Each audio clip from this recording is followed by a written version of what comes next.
All right, so we're going to bring up our next panel, Tokenizing Securities and Funds. Enzo Villani, Managing Director of Transform. Come on up. We have Philipp, Pieper, CEO and co-founder of Swarm Fund. If you're in the room, if you could make your way up. Pierre, Lavaux, Venture Partner, SGH Capital. And of course, Chris Cleverly, founder of Africa Blockchain. So this is going to be an exciting panel. And just to give the panelists an idea of who's in the room, let's talk to somebody. Did anyone just arrive? Anybody just arrive at the event? Is anybody new? Anybody just get here? I don't recognize this guy over here, so I'm going to hand the microphone over. Could you stand up? Tell us who you are. Tell us what you're maybe hoping to learn from the panel, or what kind of information you're hoping to gather at the conference. Tell us the name of your company. It helps the panelists to know who's in the audience. So I'm going to hand the microphone over to you. Hi. My name is Thomas. I'm the co-founder and CEO of Bank 52, but I've been here for now 2 days, and I really like the audience because business people rather than conference people here. All right, well, let's give Thomas a round of applause, right? Welcome. Okay, guys, I'm going to hand the microphone over. Sure. Do you have enough microphones? You got one, Yep, two? we got two here. Okay, great. Go ahead, man. Take it away. Do it with that. All right, thank you very much. So I thought that we'd start this kind of quickly. So this panel is about really actually tokenizing existing funds or new funds. So now we are seeing, there's probably over 300 crypto funds out there. But now we are starting to see actually venture funds and actually family offices or actually multi-family offices. We're also seeing other hedge funds starting to think about tokenizing their funds. So I thought that we'd start off by just kind of going through, everyone kind of talking about their actual background, 5 minutes, so not 5 minutes, 2 minutes, or 1 minute, or 30 seconds, and then we could just kind of open it up and just have a dialogue. Phil? Okay, sure. So my name is Philipp Pieper. I'm the co-founder and CEO of Swarm Fund. We had an ICO in September, October. We set out to democratize investing, like many of us in this room. What we built is a dedicated blockchain to actually do a security token framework. And we decided to take it to market by tokenizing LP positions in funds or projects that have an ongoing funding requirement.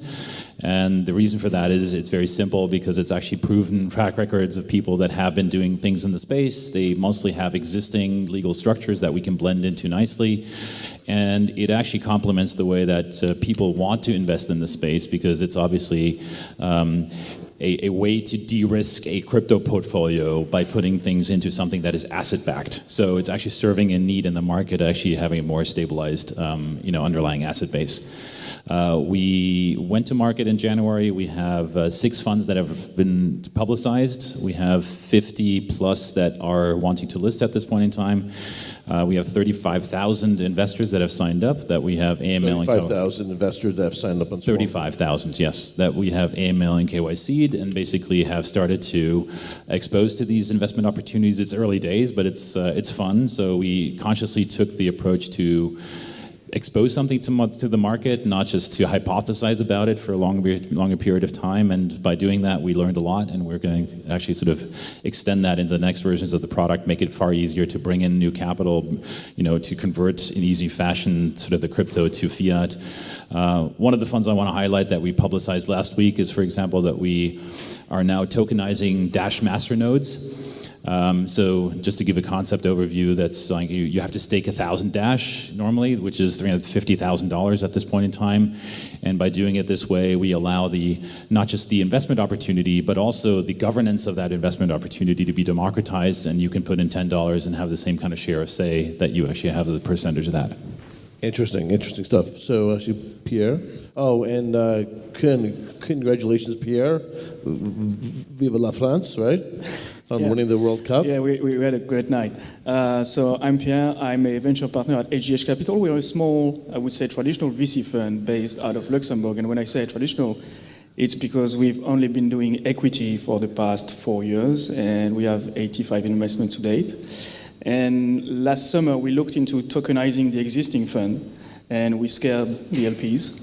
So we decided we would experiment with a new one on the side that would be fully tokenized, because it makes no sense for us as VCs to lock LPs if the underlyings are tokens, because they are liquid.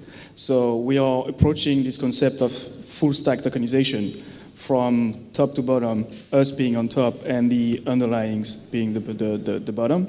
And we are very bullish on securities because we believe we are going to see a kind of privately traded companies that will borrow best practices from public companies to sort of set up a new governance for startups, especially those working on protocols and everything, because only the really technical people are able to judge of the quality of those projects right now. But if you want to enlarge the investor base, you need to bring another way of analyzing the quality of those projects and how they develop over time. So that's where we are right now.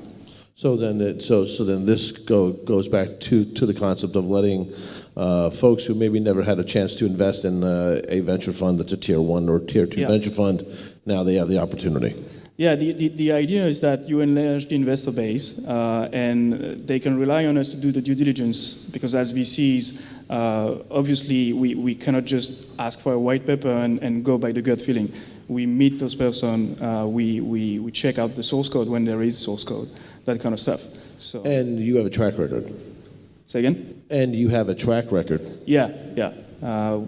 85 investments to date, 2 unicorns right now. So we've been able to watch and scale those companies. So from the team of 3 co-founders that were college friends to setting up boardrooms and bringing them pre-IPO. Great.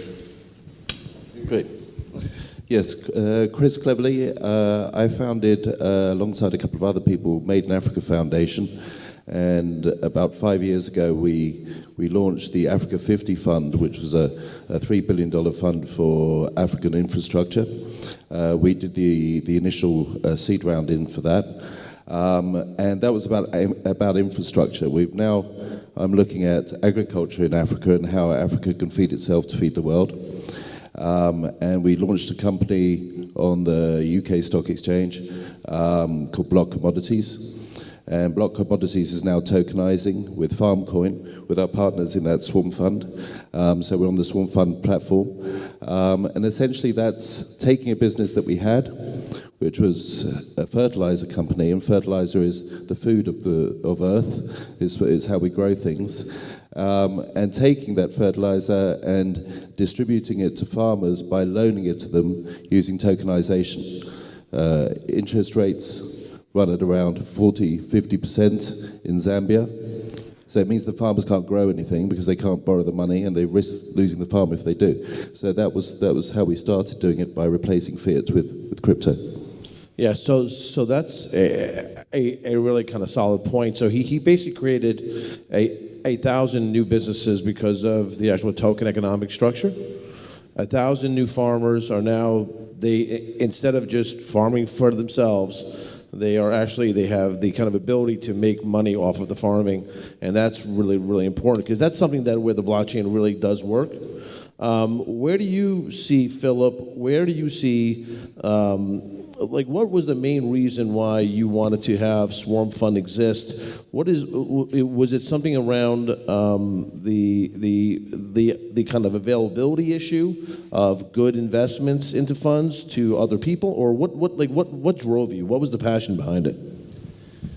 So at the beginning, it was totally selfishly. I was actually trading digital assets myself, and as everyone knows in the market, it's kind of hard to escape the volatility at times. So it was really hard to believe that USDT would be the thing going forward for obvious reasons, but asset-backed tokens were something that could solve that issue. And along the way, we actually discovered that if you set it up the right way, so we spent a tremendous amount of time talking to the constituents before even doing the ICO. And when we talked to them, we discovered actually that it was really hard to get into some of these investment opportunities as a normal person. Not just accredited investors, but even not just a normal person from the United States, but a normal person that has little to invest actually from a global community. So access is a huge issue. How do I participate in a return profile that actually is attractive? If there's a very interesting, actually Oberon right there here, you guys have in your white paper, you have a very interesting graph where you can actually see the return profile of the percentile of return or of annual income that you have. graph. And if you have a real valuation of that, it mostly is between 1.5% and 3%. Very few people of that graph actually surpass 6% to 9%.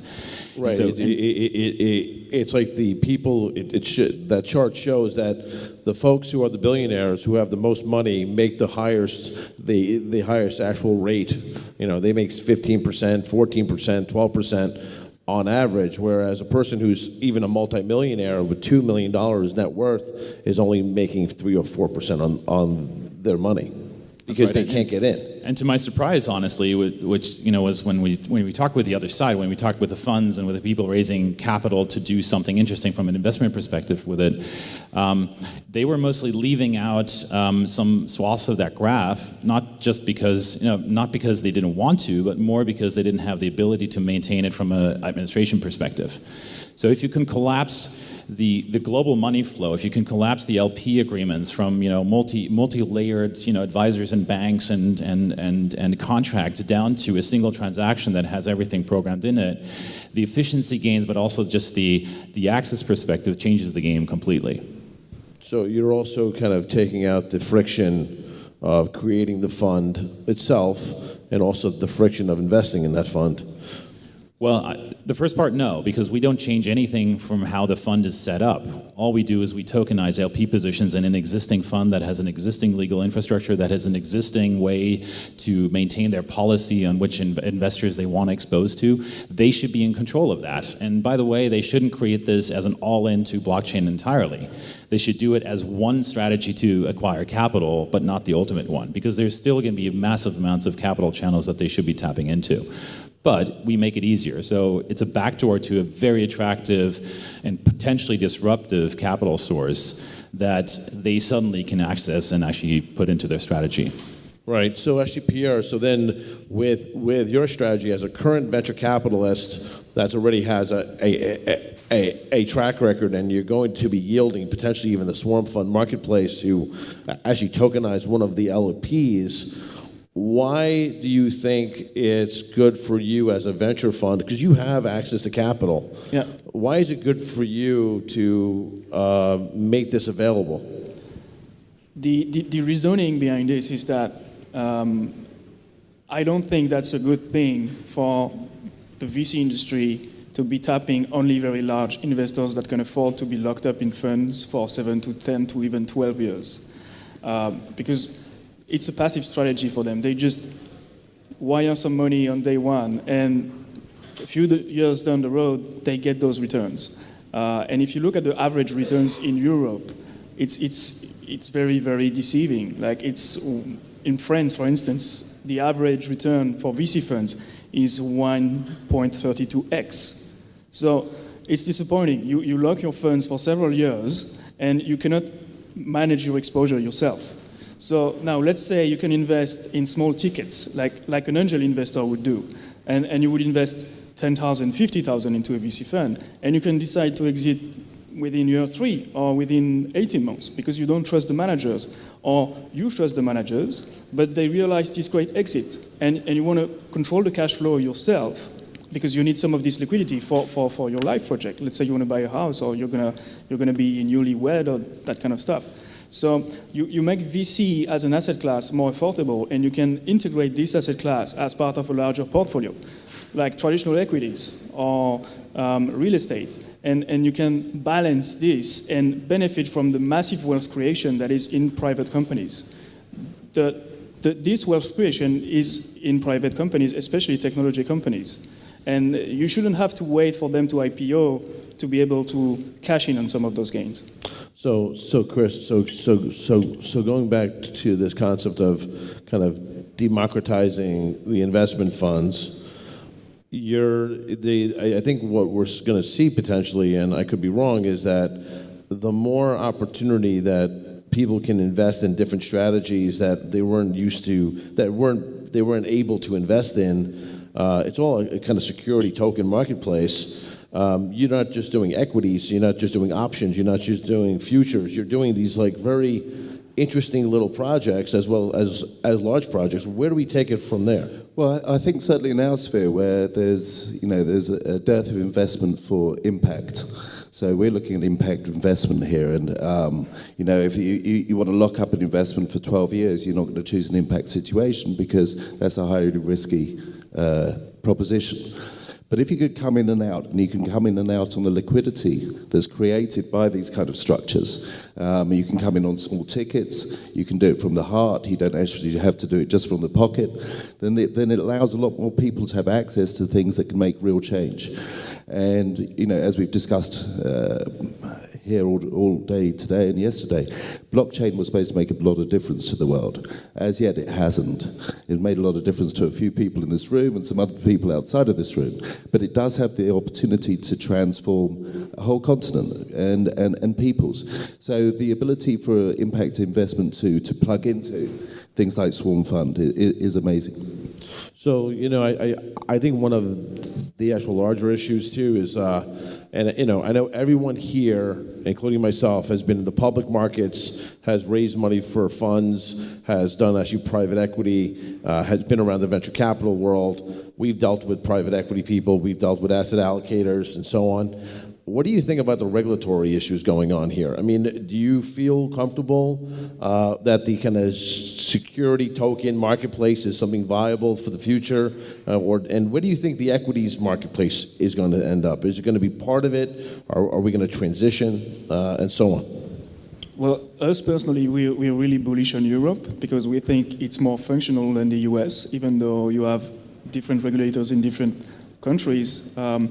And we're based in Luxembourg, which is a tiny country as well. It's easy to meet with the representative and to have those discussions and everything. And I think that eventually we're going to see a framework emerge. And we are even having discussions with the traditional stock exchanges in Europe that want to list those crypto securities. So when you see the market players actually pushing the regulators to speed things up, that is sending a great signal to us. So there is no need to explore those exotic jurisdictions for now, because I think they will catch up. Phil? So, two comments on that one. I think one of the things that people have to realize, and we were sort of touching on that earlier, is like, what does tokenization bring? And the main thing is that it brings fractional ownership in a 24/7 global market with governance attached to it. And that, per definition, makes a market more efficient. It makes it more liquid, and it makes it more accessible for investors, not just to invest, but also for investment opportunities to liquidate themselves, right? And so if we now create the right infrastructure for regulators to actually sort of engage in that equation, we actually probably are going to create something, and this might sound crazy, that is going to be more regulatory compliant than today's securities markets even are, because you have a full transparency in what's happening. You can actually sort of make sure that people are not lending against securities while they're selling them off to someone else. The reporting might the reporting might be more the shorts, right? The reporting might be more transparent. We might incentivize investment opportunities to actually make some of their KPIs accessible for machine-driven interpretation. So I think there is some mind-bending architecture challenges that regulators have to get their head around. So if you think of decentralized exchanges, and if you have an infrastructure that can still make sure that the transferees are permitted transferees of the security tokens, which you have to make sure that's the core of a technology infrastructure in the security token space, then what is an ATS license at that point in time, right? Is it purely market making? It certainly doesn't have the entry points at that point in time, and the regulatory burden is on the issuer rather than the exchange. Tell that to a regulator, and their head is going to spin at that point in time. So we're in a very, very innovative phase where they have to sort of rethink some of their processes. Interesting stuff. So there's so when you look at let's go to like what are these funds investing in? Are they investing in crypto assets, but not or is it really the opposite? We're actually tokenizing current venture funds or is it a mix? Like, what are you seeing on Swarm Fund? I know that you have like 20 or 30 applications going through. What are you seeing? So we matched it up with, so we're a community-owned infrastructure, so we actually did a whole lot of survey on the investor side, what are they looking for and what they want to actually see. And the topics actually are replicating themselves in that pipeline very well. So it's actually, real estate is a big one, private equity is a big one. Crypto funds, funny enough, are actually structured the same way that traditional GPLP structures are being created. So they have an issue also on that side of how to fractionalize that. And impact was an important one. So I totally agree with Chris, not just because we actually did, FarmCoin, but there is a very, very big desire to rethink the way that impact investing can go. And we're seeing this, in some of the elements of how blockchain, people that became wealthy in blockchain, it matters to them immensely, actually, how to change the world to a better place. And so impact is a core thing to that. Yeah, so, Chris, let's talk about impact in general, and why do you think that, because you mentioned that this is a better model for actually impact investing, because there is a high risk of going into an impact fund and waiting 10 years because you don't really know what the return is going to be like. What do you think is going to happen with your farm coin and where this goes? Because I know the harvest is, the first harvest will be coming. If this starts to work, do you think that you can do this for thousands and thousands of farmers? And do you think that you could change the way microfinance is effective? Yeah, absolutely. There's 2/3 of all the people in Africa are living on a farm income. So whether they're actually farmers or they're part of a farm community. So there's 2/3 of the people there. All of them are on very, very high interest rates, as I've discussed already. Zambia's at about 40% interest at the bank level. What tokenization does is it can mean that if I disintermediate the interest rate in some way, I can actually give tokens to farmers and lend them the tokens to actually purchase inputs like fertilizer. By doing that, I can reduce the interest rate down to about 10% and still make a markup. So straight away, you're looking at a fund, an impact fund that could be underpinned by 10%. So impact is high risk, but it's also high return. The way I see it going is that this level of liquidity means that not just the richest of us, but also those on a more normal incomes can also have access to the benefits of cryptocurrency. So that then allows a whole spread of, in a quantum way, in different directions, a whole spread of opportunities. Well, and it's simpler to use a mobile device with a token wallet attached to it than even maybe some of the fiat in some of these countries. Absolutely. Look, the big issue everyone has is the lack of fungibility between our currencies. So you've got kwacha in one country, kwanza, shillings. These are all currencies that nobody's ever heard of here, probably. Now, how do you move from one currency to another? How do you go and do cross-border trade between these countries where there's no exchange that can actually deal with that? But yet, on an e-wallet, on a crypto wallet, you're able actually to hold maybe 10 different currencies in fiat, 10 different currencies in crypto. You can move interoperability on a grand scale. So if you start looking at it on that kind of a basis, that's transformational. Suddenly I could be in Zambia or Zimbabwe and I could be dealing in Bitcoin. Bitcoin was at 23% above the global price during the last problems that were going on in Zimbabwe when they moved from Mugabe to the new president. So it's also starting to kind of replace, and I think Phil actually mentioned this too, where we're starting to see these cryptocurrencies in these countries that are having some massive challenges with inflation are being replaced by a cryptocurrency, and as Simon said, where the bank to the future, he thinks that the cryptocurrency decentralized approach is actually going to help keep the fiat currencies more in check, which right now does not exist. Any comment on that?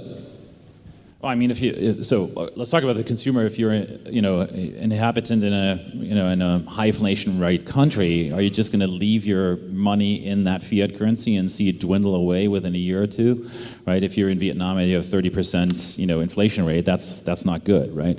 And the same problem replicates itself actually on the government side, right? Capital flight.